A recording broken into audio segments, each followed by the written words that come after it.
Oliver G here, you're listening to the Earful Tower honeymoon season, and this week we're going to be talking about our mammoth crossing of the Alps. We're going to be talking about the most beautiful town in the whole of France, which is Annecy, and we're going to be talking about how we're very nearly back in Paris. In fact, this is the last episode you're going to hear from the road when it comes to this honeymoon season. But we got plenty of stories to tell, so let's get on with it, and we'll start, as usual, with the song Go For A Ride from Slim and the Beast.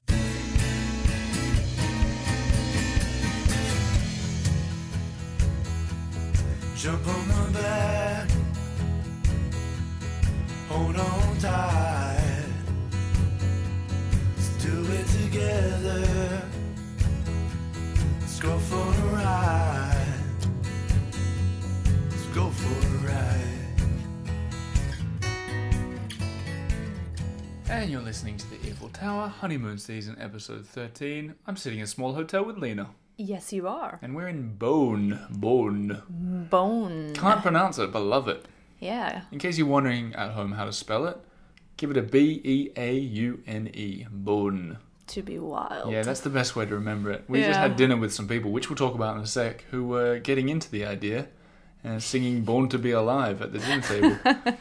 But anyway, what we thought we'd talk about first, I mean, we're going to talk about the French Alps, right? That's the main idea for today. Yeah, and I was thinking, when people consider like difficult, exotic, dare I say famous crossings of the Alps, they probably don't think about little red scooters and two honeymooners, do they? Nah, I'd say they're probably thinking about Hannibal. Yeah, well, they probably are thinking about Hannibal, the famous war general. Who was kicking around 218 BC. That's right, and he's the one who obviously crossed the Alps with his elephants. All 37 on them. You know your stuff, yeah. So most people probably think about Hannibal when they're talking about the Alps crossings. Yeah, and the Second Punic War as well. That's enough. That's That's enough. Oh. Most people probably think about Hannibal, but what we've just done is the exact same trip as the great war general, minus 37 elephants. Not even 37 horsepower. No. and definitely not even 37 kilometers an hour. But, we've just spent a week doing what we knew would be the most challenging week physically. It might sound stupid. I don't know what your knowledge of a scooter is, listeners. Yeah, but try to put yourself into our ballerina shoes. It is not easy. Little plug for your shoe brand. What? Early in this episode. But that's fair enough. What the reason it's difficult is because if you haven't figured it out, Alp mountains are very high. And red scooter, very small. And red scooter, not very powerful. So No. Going uphill has been a challenge that we learned. We're going to talk about it in a second, but we learned can take us as slow as 10 kilometers an hour, which is about a quick run for It an is, adult and we human. have been overtaken numerous We've been times. overtaken the whole journey. The whole journey. the whole we've been overtaken. journey. Anyway, we're going to talk about that in a sec. First, I want to talk about the Pearl of France. There's a town called Annecy. The French would pronounce it Annecy. Annecy. To rhyme almost with fancy, if you said fancy in a fancy accent. It is pretty fancy. Fancy? Fancy Annecy. And we're just going to rave about it because, and I'm being 100% sincere here, next time you come to France, or indeed if you live in France, don't leave without visiting the alpine town of Annecy. It is spectacular. I'm blown away. I'm smitten. I'm in love. I'm going to say it right now on the record. It is the most beautiful town in France. Yeah. So let's have a go at describing it. Let's assume that people aren't following on Instagram. Okay. Missing out. Or Facebook even. Oh gosh. Or even the EarfulTower.com. Or maybe they're not Patreon supporters and they didn't see our 40-minute walk through the old town. But hey, let's give it a go at describing it. Yes, sure. People call it the Venice. They call it the little... The Venice of France. The Venice of France, obviously because there's a lot of canals. No gondolas. No, not that we saw. Lots of beautiful swans. So picture this. Water so clear that you can see the bottom. It actually kind of looked like a Disneyland for grown-ups. It did, didn't it? But the best bit of it was that... So you've got this beautiful town, and the whole country is full of old towns. Let's be fair. Not many have canals like this, but the whole country is full of old towns.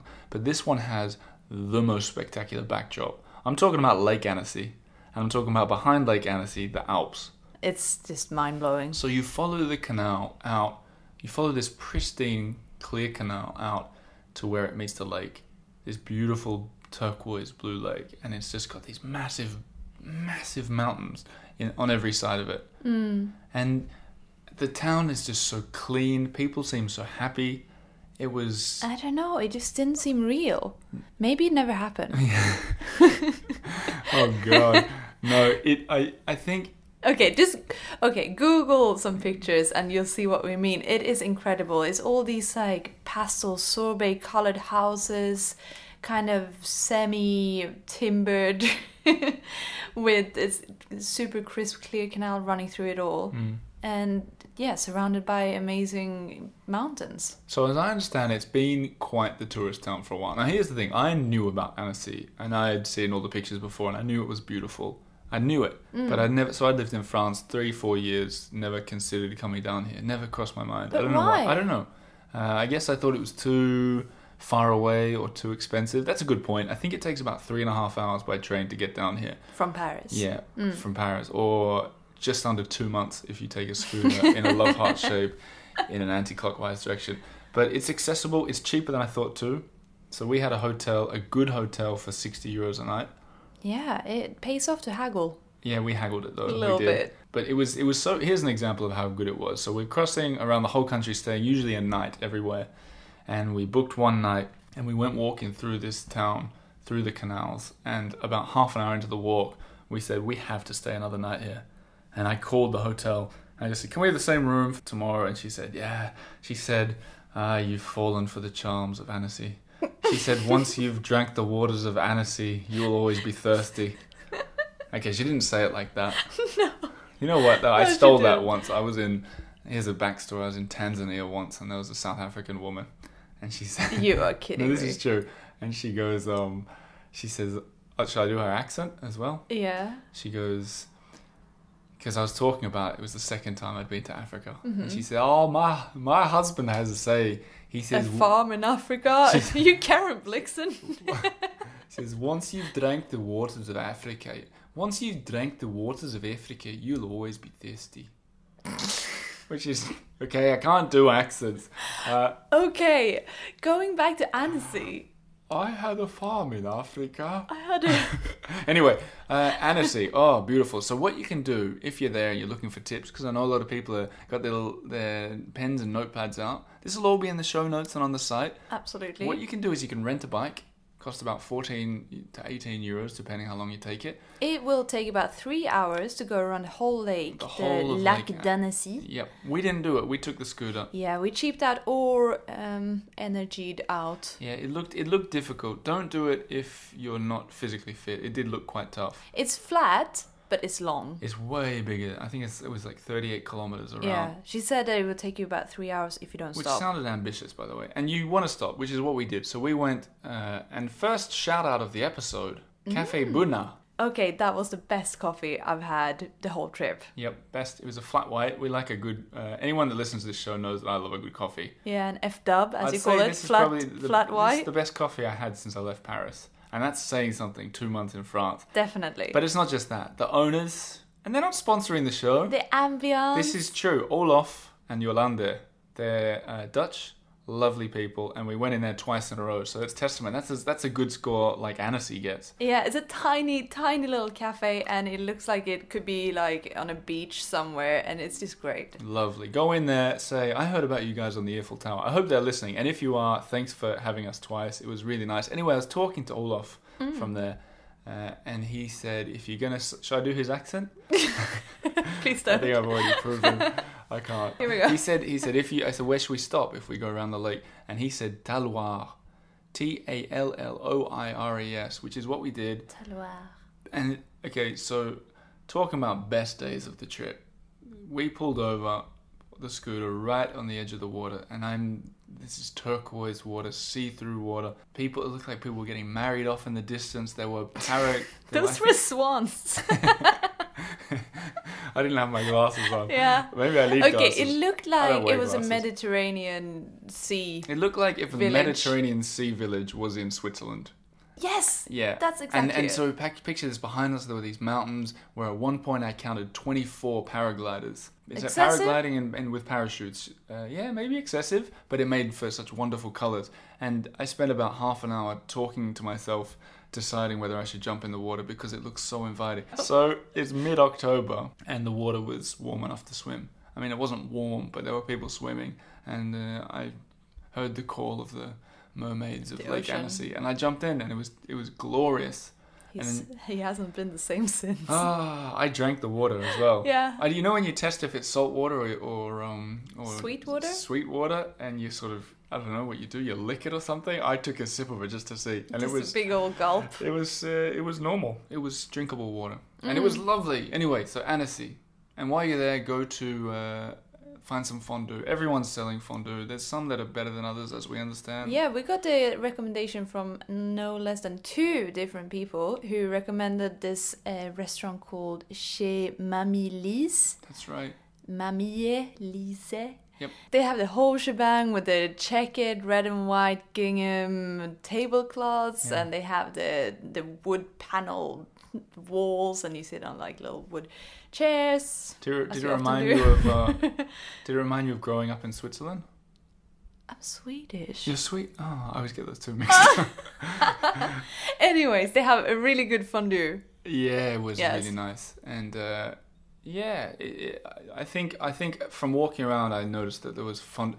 By the way, some people might not know what fondue is. It's melted cheese in a pot that they put on the table with fire underneath it, like a sort of little, I don't know, gas stovey kind of mini Like thing. a little witch pot. Yeah, and they A give witch you pot of cheese. and they give you potatoes, like baked potatoes and pieces of bread, and you have this long fork and you dip it in. I'm sure most people know what fondue is, but I know sometimes, well, we're not all from Switzerland, we're not all from the Alps. We're not all from Sweden. So he showed us how to do it. So the fact that he showed us how to do it means that others probably don't know. So you dip it into this cheese and you twirl it around, and then you lift it up and bam, put it on your plate and you eat it. Yeah, and it's hot. It was hot And filling. and delicious and filling. Anyway, Annecy is where you should go. I'm going to say it once again. The most beautiful town in France. Annecy. Don't leave France without visiting. I really want to go back when it's like during winter. I want to go back midsummer too. I want to go back. I want to live there. I think Oh no. the I'm Earful smitten. Tower, Annecy. I can see it. I can see it. Anyway, take the recommendation, and if you knew this, it's probably common knowledge to a lot of people, but if you didn't know it, you'll thank me later. So you're probably thinking, why are they so giggly? Well, there's 2 reasons. The main reason is we've been on the road for today, which is Monday when you're listening to this, if you're a quick listener, is 2 months on the road, which is enough to make anyone extremely exhausted. Delirious, and one of us has been drinking a lot of salt water apparently.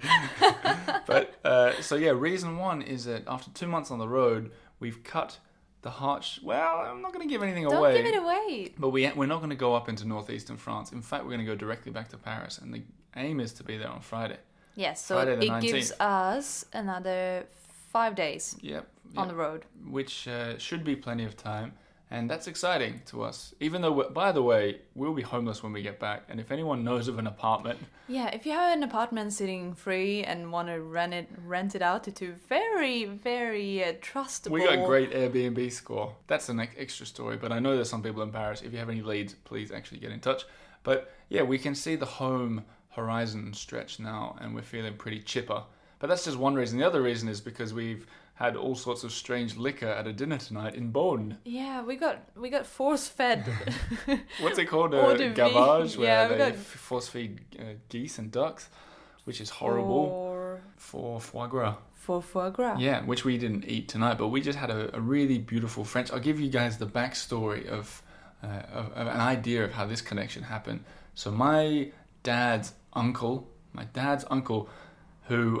Ivan. We can give his name. Yeah, he might even be listening. I hope you are listening, Hi, Ivan. So my dad's uncle went to university in Brussels, and he studied with some people. Long story short, we just had dinner with one of those people and their family. Maybe we can give a little rundown of some of the food. I say what we ended on was cherries that had been Soaked in eau de vie. eau de vie, like a very strong Which liquor. is super strong. Yeah, you had like 14 cherries.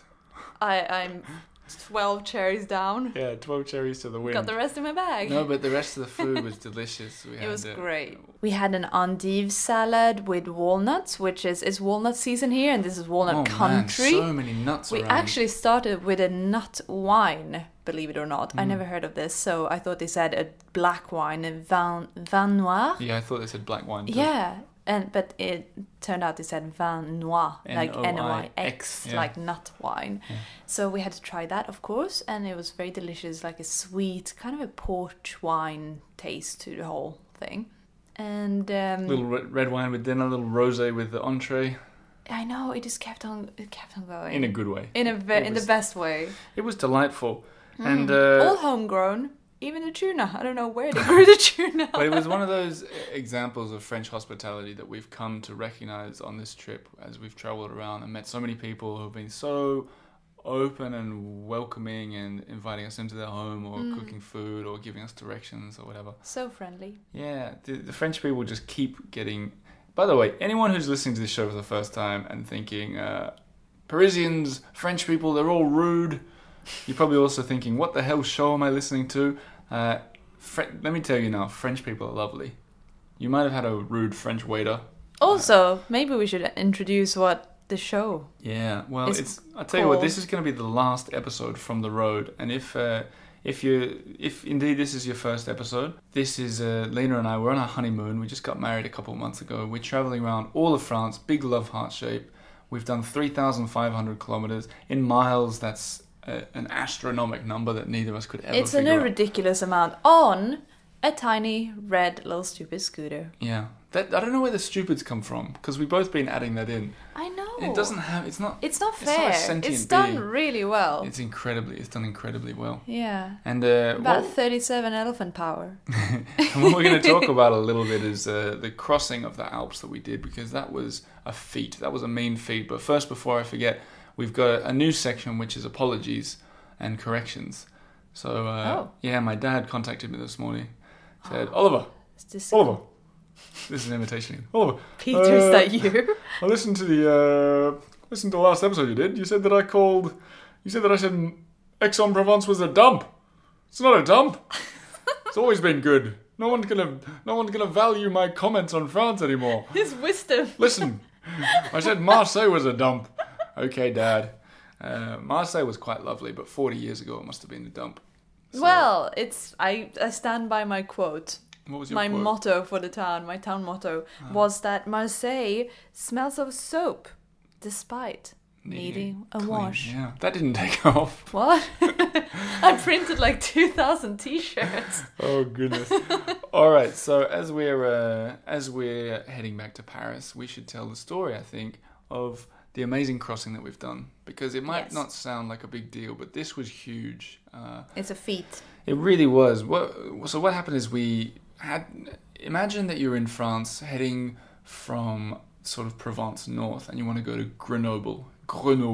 Like, the way to get there is you have to go around the mountains. I'm sure there's a way of going through the mountains, but we sort of hugged the edge of it and came in. It was really beautiful. And the whole trip, the whole sort of 4 days in a row was magnificent.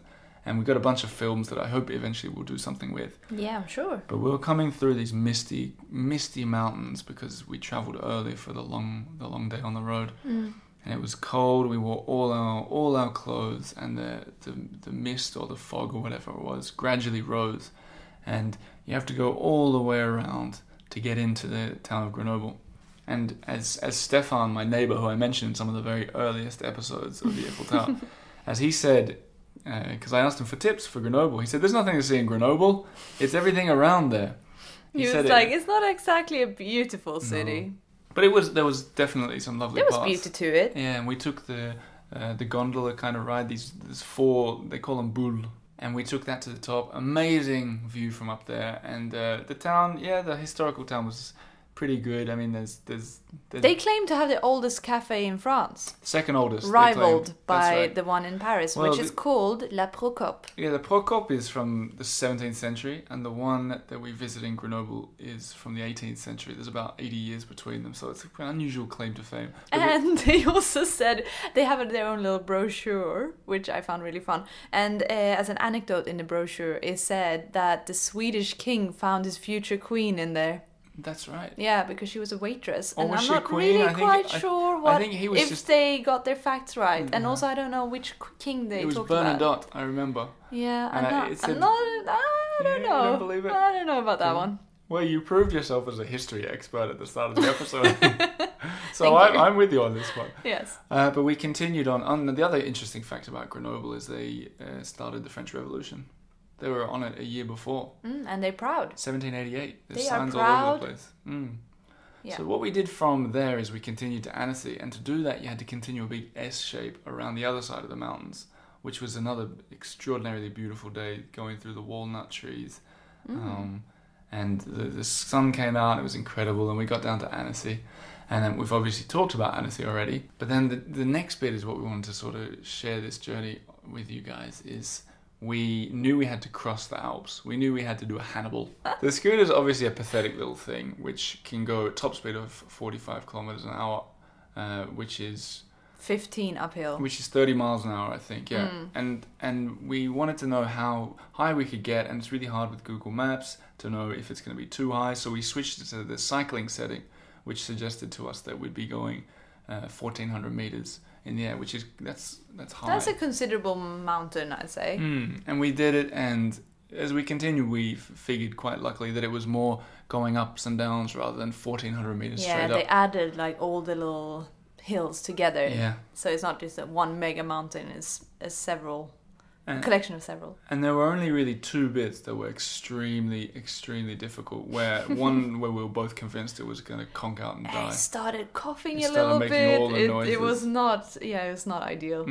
But we made it to the top, and then we gradually came down 1,400 meters on the other side. And for me, besides the beauty of going through the top, where there are a bunch of sort of fields off to the side with these, they're falcons, peregrine falcons. Peregrine falcons. Just everywhere, I all know. over the place. It's impressive. And when you find fields, they're sitting in the field. We saw 12 in one field, which was amazing. Yeah. Anyway, what I really liked, my favorite bit, is when we got to the very end of it, and we'd booked a night in a hotel in a town called Lons-le-Saulnier. And we approached it, and we were really close to it, like 2 kilometers away, and it looked like it was off the bottom of a cliff, didn't it? And we're like, well, how is this going to work? We're going to go down a long spiraling thing. But no, there was a sign that said 13% Decline. yeah, decline ahead over the next kilometer. And I don't know, you guys, if you've ever driven a scooter down a 13% decline, but it is the most fun thing you can do after spending a whole day going uphill. Well, we have a future little evil Knievel here. my That's all I can goodness. say. I didn't even accelerate. We were rolling down at 70 kilometers an hour, and I it was know. the best end to a really difficult day. It was like, the start of a roller coaster when it goes up really slow and then does that really quick bit. That's exactly what it felt like. Yeah. Lons-le-Saulnier. wild. Lons-le-Saulnier. I can't say much good stuff about that place. Well, the funny little story about that one is that when we checked into the hotel, is that the receptionist, we usually ask for tips around the area and whatever is what to see, the one thing to see in town, and he pulled out a map and showed us something that was about 2 miles out of town. No, he was 13 kilometers away. He said, "There's nothing to see here." He's like, "Go, get out." But we learned on the way out that le vache qui rit, the cheese, is from that town. Yeah, we saw if the nothing factory. else. Well, they got that. Anyway, that's been a bit of a roundup of what we've been up to. I thought we could end by reading an email or two from the lovely listeners. Okay, well, I got a bunch of emails this week, but I'm going to read two that for some reason Stood out. Yeah, they stood out to me. The first is one that someone sent me through Instagram from Picture My Paris, and it says, well, basically, it's more about the concept here. They're going to use the crocodile episode. You know the crocodile episode, The about famed one. one of my favorites, I think, of the crocodiles that live in the Canal Saint-Martin. If you haven't listened to that episode, you should pause this and go back. And they're going to do a presentation in their French class on the topic of the crocodile in the canal. Well, that is actually really cool. So they've got to speak. So good luck Do you feel like you created a concept here? I don't know. Well, I think the old lady created the concept. Yeah, she literally... Well, yeah, I guess she is the cause of it all. But how's this? We have to do a 3-minute presentation once a week on the topic of our choice. It's supposed to help us speak more smoothly. Everyone always chooses such boring topics, so I thought I'd switch it up and tell a fun story. And then it continues, this language learning thing seems impossible at times. Thanks for the story inspiration. I always enjoy listening. Well, thank you for choosing the story of the crocodile Picture My Paris. Also, to spread the word. And thanks for spreading the word of the crocodile in the canal. I mean, we did get to revisit the original Paris crocodile in... We have the instigator. The instigator. Oh, whoa, I did not even realize how good that was. But good luck on your presentation. I hope it goes well. Let me know how it goes. The other email that I want to read is from a listener, Catherine, in America. Hello, Catherine. Hello, Catherine. And it's quite a long email, so I'll skip through bits of it. But she starts by saying she's a devoted Patreon follower. She says she's listened all the way back to season 1, episode 1 with Slim and the Beast. Who did Impressive. that was the music that you will hear at the end and that you heard at the start here. And then, she came to Paris recently and she went hunting for chasse rouges and door knockers and found the Philippe Auguste Wall where I play basketball, all that kind of stuff. A woman of taste. But I asked recently, I said, where do people listen to the show? Because I was kind of interested in it being in 2 ways. I think I said that in a video, so maybe that wasn't in a podcast episode. But anyway, I'm a medical doctor. I work all night in a busy hospital emergency room. I sleep in the daytime, and when I wake up in the afternoon, I head out for a walk with my dog and listen to you. You take me away from the stresses of daily life and let me dream about the beautiful places I might see someday. I live on the southern edge of Los Angeles, along the cliff tops where rolling hills meet the Pacific Ocean. It looks like the Mediterranean coast, but without any castles or ramparts. Like Australia, the oldest building in this neighbourhood is barely 100 years old. I'm a history fanatic and would much rather be riding a scooter around France, seeing all the sights that you're taking in. I hope, Lena and Oliver, that you have had some quality honeymoon time besides just entertaining and educating us. I look forward to the last details of your journey. Stay warm and travel safely, Catherine. Well, thank you. And also, I feel like I could really picture that. I can really picture her as... Good descriptions. Yeah, I really like it. Yeah, I felt like I was out there on the cliff tops when I was reading that one. But thanks for sending that, Catherine. And to answer, well, it wasn't really a question, but to answer you, we have had plenty of fun stuff where we haven't just been... I promise we have had fun. Yeah, we've had some fun, haven't we? Yeah. Yeah. Well, I could think of all these examples of places we've been, but then if I shared it, then it wouldn't be... private anymore. Yeah, no. Anyway, thanks for sending it in. And just to sort of reiterate something that I said in a Patreon video, I love knowing where you guys are listening from and what you're doing. It's always one of my favorite things in an email where it adds, I listen to you on the, I don't know. As I'm picking strawberries. Yeah, that was one last week, wasn't it? Or as I'm on the Tokyo commuter train or something. I've never had that one, but I'd love to hear it if it happens. Yeah. But just that idea, let me know where you guys are listening from, because... firstly, it makes a good email, and secondly, it allows it to be a bit of a two-way street, which I quite like. Definitely, it's more of a conversation then. So, before we go, I figure we'll just tell you the next plans. We're going to spend the next 4 days crossing this sort of part of France that we're in, which is, I suppose, Burgundy and the east of France. Yeah, we're heading...